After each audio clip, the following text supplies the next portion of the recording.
I just want to go to Glenn Ignacio on all of this, the retired Air Force Special Operations Commander. Let's start with the Houthis, which is where Robert started. He mentioned the CENTCOM confirmation of these strikes. We can put up the statement from CENTCOM. What do you make of this, U.S. striking, as you see what CENTCOM had to say, these Houthi targets in Yemen? Yeah, definitely needed. The Houthis actually shot down one of our MQ-9 Reapers, our unmanned surveillance and attack vehicles, just last week.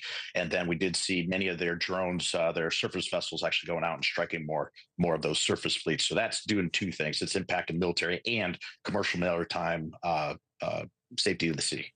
Now, Iran and what's going to happen next from Israel's point of view. Let's talk about this for a minute, because we've gone back and forth with various experts and guests this week about, are the nuclear sites in play? What about the oil facilities? So it was, as I said a few minutes ago, a seemingly offhand comment by President Biden yesterday about the oil facilities that sent the oil market up. The price of oil went up by about 5% on his comments about hitting the oil field. So today, in this surprise briefing room appearance, he was asked to clarify. Here's what the president said.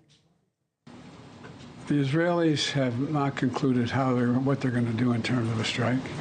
That's under discussion. I think if I were in their shoes, I'd be thinking about other alternatives than striking oil fields. What would you be thinking about, Glenn, if you were in their shoes? Yeah, I'd be concerned about striking oil fields because it reminds me of what happened in '91 in Kuwait and Saddam lighting all those on fire. However, I looked at a couple of things from past, present, and future threats. Past, where were those rockets launched that came into Israel? Two, where are the new rocket launchers or those that are preparing to launch on Israel and others? And then future threats, which would be the nuclear facilities like in Isfahan, where their research and development and most of their development to get to a nuclear weapon exists. I would take those out, and they consider the United States the #1 Satan and Israel the #2 Satan.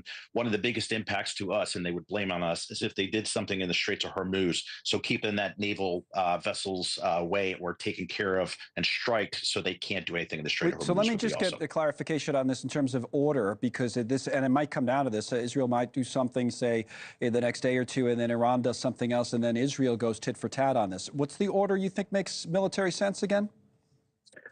Well, as far as targets, I think that the targets would be the vehicles that are launched and are prepared to launch any other ballistic missiles towards Israel. So that's the current.